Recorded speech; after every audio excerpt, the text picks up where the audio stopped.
ذرا توجہ فرمائیے. حضرت خالد بن ولید کا نام سنا ہے؟ یہ سیف اللہ ہے، اللہ کی تلوار. حضرت خالد بن ولید نے اپنی بیوی کو طلاق دے دی اور بڑا عرصہ وقت اچھا گزرا، طلاق ہو گئی، بیوی چلی گئی. ایک باغ بھی دیا تحفے میں. بعد میں ایک آدمی پوچھنے لگا حضور آپ نے بیوی کو طلاق دے دی، کیا معاملہ تھا؟ آپ فرمانے لگے کوئی مسئلہ نہیں، میری بیوی بڑی نیک تھی، پرہیزگار تھی، اچھی تھی، فرما بردار. انداز دیکھیے گا. کہنے لگا جناب عجیب بات ہے، طلاق بھی دے دی اور اچھی بھی بڑی تھی، کس بات پہ طلاق دی؟ آپ فرمانے لگے وہ میرے ساتھ 27 سال رہی ہے. کتنے سال؟ اور میں انتظار کرتا رہا ہوں. میرے نبی پاک صلی اللہ علیہ وسلم نے فرمایا جس کو اللہ تکلیف نہیں دیتا اس سے اللہ ناراض ہوتا ہے. میں نے 27 سال انتظار کیا، اس کے تو کبھی سر میں درد نہیں ہوا تھا. تو آپ فرماتے ہیں میں نے اسے ایک باغ دے کے بھیج دیا اس کے میکے. میں نے کہا تیرے اوپر چونکہ آزمائش نہیں آتی تو کہیں ایسا نہ ہو اللہ تجھ سے ناراض ہے تو مجھ سے بھی ہو جائے. مانے لگے اس خیال میں نے اس کو بھیج دیا ہے کہ اس پہ تو تکلیف ہی کبھی نہیں آئی. ہمارے ہاں ذرا ذرا سی آزمائشیں ہیں اور لمبے چوڑے پہاڑ ہیں. اور ایک اور بات سن لیں، آزمائشوں میں جو جینا سیکھ جاتا ہے نا، رب کریم اسے درجے بھی بڑے ہی عطا فرماتا ہے. جس کا دنیا میں کوئی سہارا نہیں نہ بنتا پھر اسے خدا کی رحمت آگے بڑھ کے سہارا عطا فرماتی. اپنی زندگی کے اندر آزمائش سے لڑنا، تکلیف سہنا، ذہن بنا لے تکلیفیں آئیں گی، آزمائشیں آئیں گی، بیماری آئیں گی، مجھے برداشت کریں. جس کے اندر برداشت ہے اس کا حوصلہ بہت بڑا ہے، اور جو برداشت سے آ رہی ہے وہ ختم ہو جائے. میرے رسول کریم صلی اللہ علیہ وسلم کی صحابیہ حضرت اسماء بنت ابی بکر صدیق، جناب صدیق اکبر رضی اللہ تعالی عنہ کی صاحبزادی ہیں، حضرت عائشہ کی بڑی بہن ہے. یہ وہی ہے جو غار ثور میں میرے نبی کو کھانا پہنچایا کرتی. 90 سال سے زیادہ عمر ہوگی حضرت اسماء کی، اور ان کے صاحبزادے عبداللہ بن زبیر رضی اللہ تعالیٰ عنہ. 90 سال سے زیادہ عمر ہوگی اور ان کے صاحبزادے لڑائی کر رہے ہیں حجاج بن یوسف کے ساتھ. آنکھوں سے انہیں نظر نہیں آتا حضرت اسماء کو، بوڑھی ہو گئی. صاحبزادہ جہاد کر رہا ہے. حضرت عبداللہ بن زبیر اپنی والدہ کے پاس آئے اور آ کے کہنے لگے اماں میرے کچھ ساتھی بھاگ گئے ہیں، کچھ کمزور ہو گئے، حجاج کے ساتھ میرا مقابلہ ہے. والدہ بڑا کم نظر آتا ہے، پریشان ہے، 90 سال سے زیادہ عمر ہے. اور ماں گلی میں جھگڑا ہو رہا ہو تو بیٹے سے کہتی ہے بیٹے تو اندر آ جا جلدی سے، تو نہ بیچ میں حصہ لینا.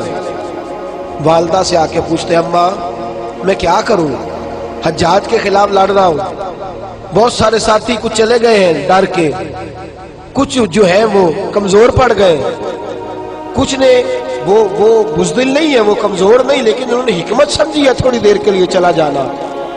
ماں کہنے لگی بیٹے پہلے تو یہ بتا کہ تو حق پہ ہے کہ نہیں، دولت کے لیے تو نہیں لڑ رہا، اقتدار کے لیے تو نہیں لڑ رہا. کہنے لگی اماں قسم اللہ کی عزت کی میں حق پہ ہوں، میں فکر امام حسین کا وارث ہوں، میں ظالموں سے لڑ رہا ہوں. تو ماں کہنے لگی بیٹے جا. پھر والدہ کہنے لگی جا میرا بیٹا اور جا کے اس کے ساتھ لڑائی کر، اگر تو فتح یاب ہو گیا تو میں شکر ادا کروں گی، اور اگر تو شہید ہو گیا تو میں قیامت میں تیرے اوپر فخر کروں گی. تو کہنے لگے اماں وہ بڑے ظالم ہے، بوڑھی ماں کا حوصلہ دیکھ، وہ بڑے ظالم ہے، وہ تو مسلح کر دیتے ہیں، ناک کان گلا کاٹ دیتے ہیں، اتنا سخت میرا دشمن ہے. والدہ کہہ رہی ہے بیٹے سے، 90 سال کی بوڑھی اماں کہتی ہے بیٹا بکری کو ذبح ہوتے وقت تکلیف ہوتی ہے، کھال اترتے وقت تکلیف نہیں ہوتی. تکلیف تجھے ایک وقت ہوگی جب تیر لگے گا، جب تلوار لگے گی. ناک کان کاٹتے تجھے کیا تکلیف ہوگی، اللہ تجھے زیادہ اجر عطا فرمائے گا. جا مجھے بہادر کی ماں بننے کا شرف دے، بزدل کی ماں بننے کا شرف نہ دے. یہ دلیر ماں کا حوصلہ. یہ لفظ کیا کہ بیٹے کو بھیجا. حضرت عبداللہ بن زبیر لڑے، 14 دن تک آپ کی لاش لٹکی رہی، لیکن 14 دنوں تک آپ کے وجود سے خوشبو ہی آتی رہی. حجاج بن یوسف نے آپ کی ماں کو بلایا، حضرت اسماء آئی، کہنے لگا تجھے پتہ ہے تیرے بیٹے کی لاش لٹک رہی ہے؟ کہنے لگی کیا کہا؟ لٹک رہی ہے؟ ہاں تیرے بیٹے کی لاش لٹک. کیا کہتے ہو؟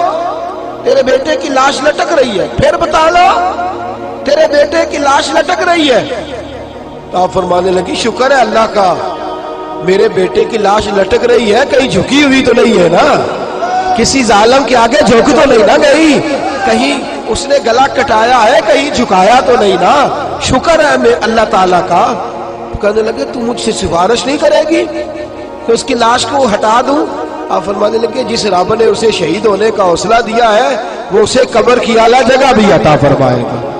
حضرت عبداللہ بن زبیر جنت المعلیٰ میں آرام فرما رہے ہیں, اور سرخیل ہے وہاں کے مسلمانوں کے.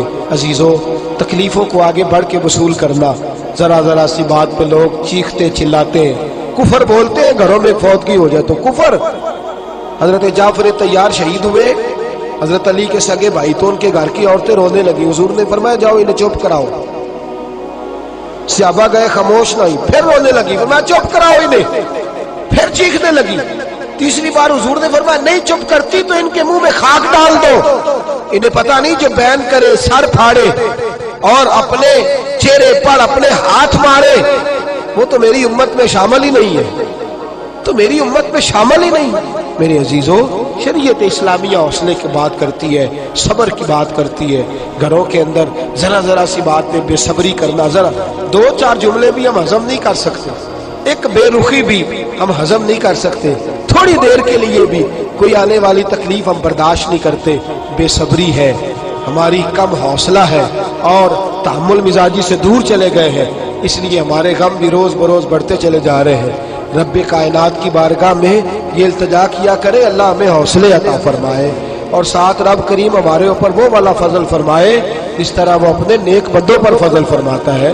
اور اللہ ہمیں حوصلے اور صبر کے ساتھ زندگی کے ایام گزارنے کی توفیق عطا فرمائے. ہمیشہ مدحت خیر الانام میں گزرے. دعا ہے یہ عمر درود و سلام میں گزرے. آخر دعوانا الحمدللہ.